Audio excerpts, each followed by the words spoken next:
awuzu billahi mina shaitani rajim bisimilahi rahman rahim ẹ káàsán ẹ kúrò lẹ kalẹ ṣàlàfíà lẹwà gẹ́gẹ́ bí èmi on point by tún ṣe wà lẹ́nìí láì fi àkókò ṣòfò ṣóyè yín but before then ẹ̀yin tẹ́tí bá mi subscribe thank you so much thank you mo dúpẹ́ gan lọ́wọ́ yín. Àwọn òbí kan wọ́n wọ́ndà kí ló dé tó jẹ́ pé àwọn ọmọ wọn kan ní obìnrin àwọn kan bẹ̀rẹ̀ nǹkan oṣù ní 9 years àwọn kan bẹ̀rẹ̀ ní 13 àwọn kan bẹ̀rẹ̀ ní 15 so this particular one ó ní ìkan nínú àwọn ọmọ bẹ̀rẹ̀ ní 9 years so is there anything wrong? There's nothing wrong. There's nothing wrong. Kò sí ìmọ̀ ìwé tó sọ fún wa pé torí pé ọmọ kan bẹ̀rẹ̀ nǹkan oṣù ní 9 years maybe ọmọ yẹn something is wrong with that ọmọ yẹn. There's nothing wrong. Ọmọ tó bẹ̀rẹ̀ ní 15 náà there's nothing wrong. Nǹkan tí ìmọ̀ sọ tí nǹkan tá a kà tó sọ ni pé àwọn ọmọ tó mọ́ tètè bẹ̀rẹ̀ yẹn bóyá àwọn jẹun dáadáa nutrition wọn ó balance then maybe a kind of hormone tó wà responsible ṣé mo pé hormone kan wà tó wà responsible fún kínní that is bí nǹkan tó ṣe ń ṣẹlẹ̀ ó là ń pè ní hypothalamus yẹn ó wà ní part of the brain ni ó máa wá papọ̀ mọ́ gland tá à ń pè ní pituitary òun ló ní relationship pẹ̀lú ovaries so there's every possibility pé bí hormones tí wọ́n ti ń secrete bí hypothalamus yìí àti pituitary gland yìí bó ṣe ń secrete hormone kan tá à ń pè ní releasing hormone which is called gonadotrophin releasing hormone yẹn wọ́n ní tó bá ti di 12 years old hormone yìí ó máa ń wá seriously ó máa ń gush out in surges ni ó máa ń gush out gidi gan at least every 90 minutes ó ní hormone yìí máa ń wá òun ló máa ń fà á tí maturity tá wá explode nínú àwọn obìnrin so possibility wà pé hormone yìí ó high nínú one level of children àti pé hormone yìí ó máa ń tètè release ní age àwọn kan jù kan lọ ìwádìí jẹ́ ká mọ̀ pé at the age of 12 years ni hormone yìí máa ń pọ̀ so yẹn tó yẹ pé every 90 minutes ni hormone yìí máa increase arima ó máa increase dé level pituitary gland gangan ní 12 years so àwọn ọmọ tó wá bẹ̀rẹ̀ ní 9 yẹn possibility wà pé àwọn tí experience ẹ̀ ní earlier age due to nǹkan táwọn ń jẹ so kò sí problem pẹ̀lú yẹn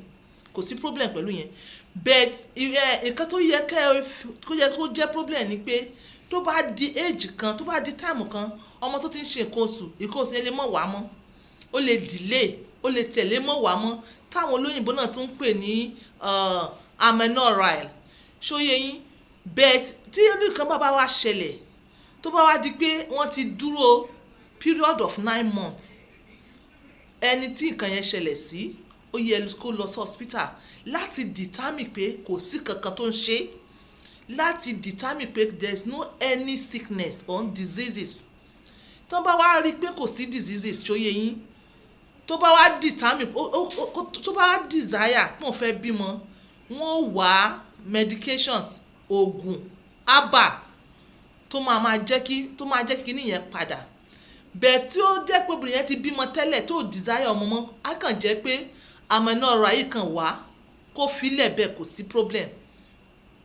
àìṣe menses kò lè cause problem in as much as tí ò bá sí disease tí ò sí sickness mo believe pé I understand me tí wọ́n bá ti determine pé kò sí sickness kankan tó ń ṣe kò dẹ̀ tí wọ time of menopause ṣóyè yín kò tí wọ time of menopause kò dẹ̀ sí sickness kankan kíní yìí kàn season ni due to ó lè jẹ́ stress because ṣe é rí nǹkan tá à ń pè ní hypothalamus yìí tó wà ní brain yẹn tó wà ní brain òun náà ó máa wà disturbed by emotions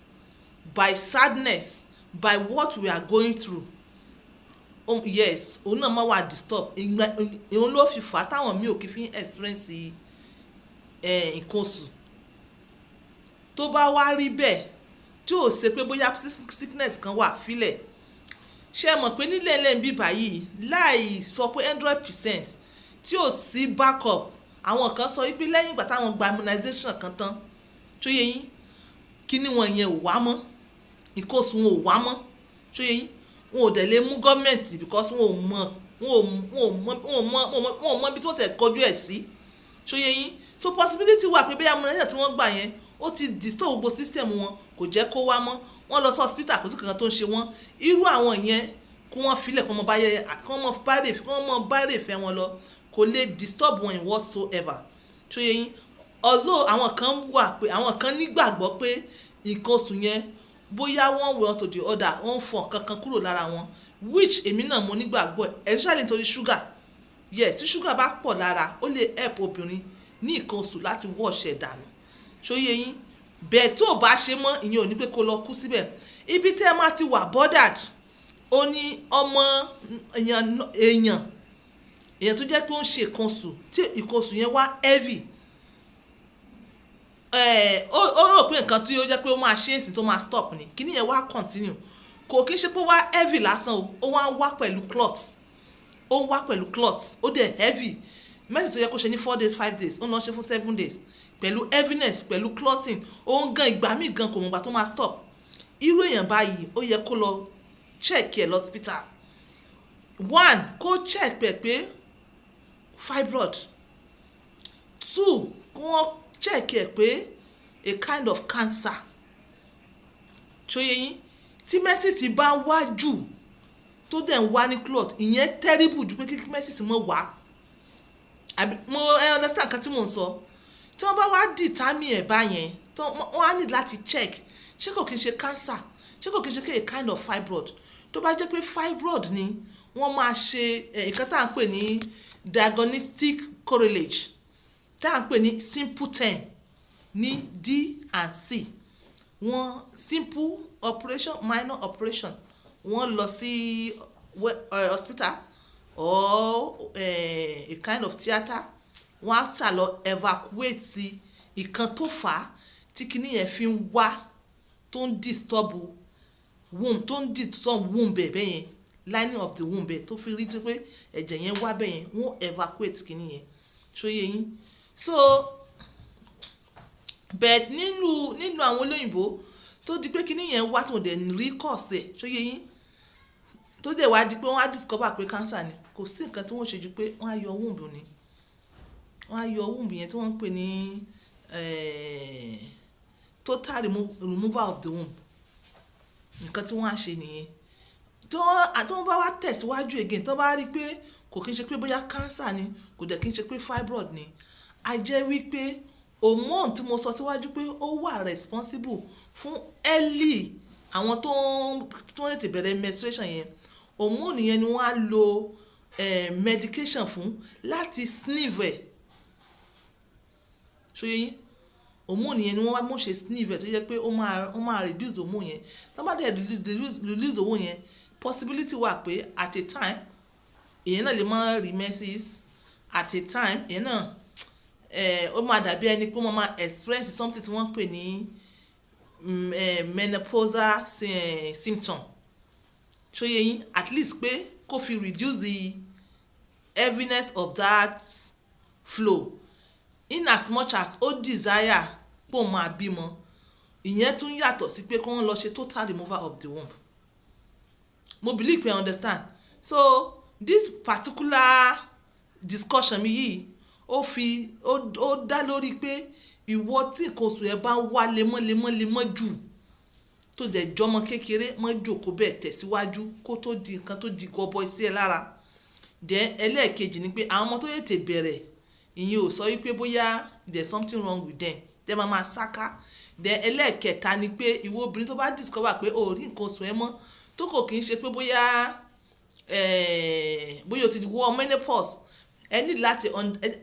understand pé kò kí ń ṣe sickness kan, then kò kí ń ṣe pé bóyá o need ọmọ, kò sí problem, mọ wẹ̀ mọ jí ṣó yẹ. Bẹ́ẹ̀ tí wọ́n tó bá need ọmọ o ní láti padà lọ kí wọ́n fún ẹ ní àwọn medications kan kí menses yẹn padà. Then ìgbà míì gan ó lè jẹ́ pé èèyàn náà jẹun dáadáa, you are not eating properly, torí ìwádìí tó ti tẹ̀síwájú wa ó ti tẹ̀síwájú pé àwọn tó jẹun dáadáa tí wọ́n slim jù ìkóṣù wọn máa ń tempt to seize at times because kò sí nutrition láti back ẹ̀jẹ̀ yẹn láti jáde ṣóyé yín so ìkóṣù kò kí ń ṣe nǹkan dọ̀tí bẹ́ẹ̀ yín ṣe ń sọ